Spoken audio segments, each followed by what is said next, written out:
I basically convinced my friend who was working at LinkedIn to put me on the phone with the person that was hiring for the events role that I wanted to apply for. Like for a 21-year-old to say like, yo, put me on the phone with the manager. Like that's kind of like weird, you know, people don't say that. Long story short, I convinced her to let me come up and interview. I said, I'll be there tomorrow morning. I'm in LA. I'll drive up overnight. I'll be there at 8 a.m. and interview. She's like, what? Like, you crazy, kid. But like, you can have till Friday. So I drove up that night, either way, regardless, slept on my friend's couch. And then Friday, I interviewed. Before I got to the interview, she called me. She said, hey, Ish, just wanted to let you know, I'm sorry to say this, but the role that we were going to let you interview for, we just filled it with somebody that has like a master's in events. She's like, but we have a recruiting coordinator role. If you guys want to if you want to come in and interview for that, it's a little bit different. The scope is different. I was like, sure. Like, I'm already here. Like, why not? I interviewed for the role and I failed.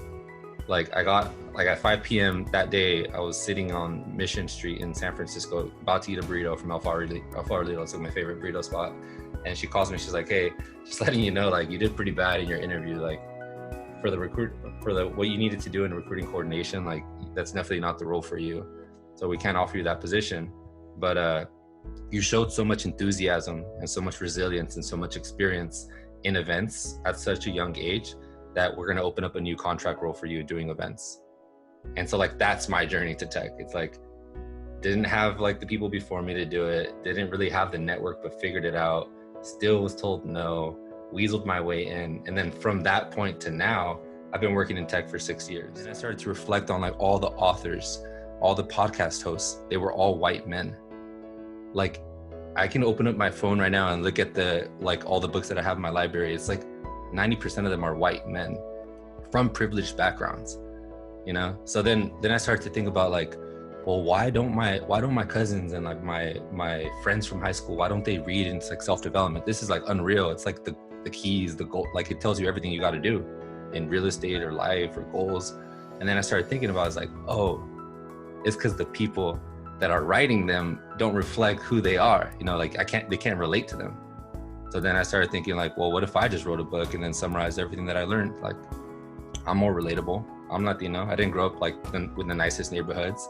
Like, I don't like the things that I do in my daily life are a lot more relatable to the people that I know, you know, and I know that I can convince them to like want to learn. And once they flip that first page, then it's a wrap, because I'm sharing my story and it's like, you can engage with it versus somebody else who talks about how they went to Harvard and they got their school paid for. I got student loans. Like, I wasn't handed a silver spoon growing up, you know? So that's kind of like why I wrote it, is just to help other people like me, like Latinos, people of color, people from underrepresented groups, like teach them what they got to do if they want to achieve their goal, no matter what that goal is. You want to go to college, you want to get a better job, you want to start business, you want to lose weight, like just use the framework that I put together and then you could do it.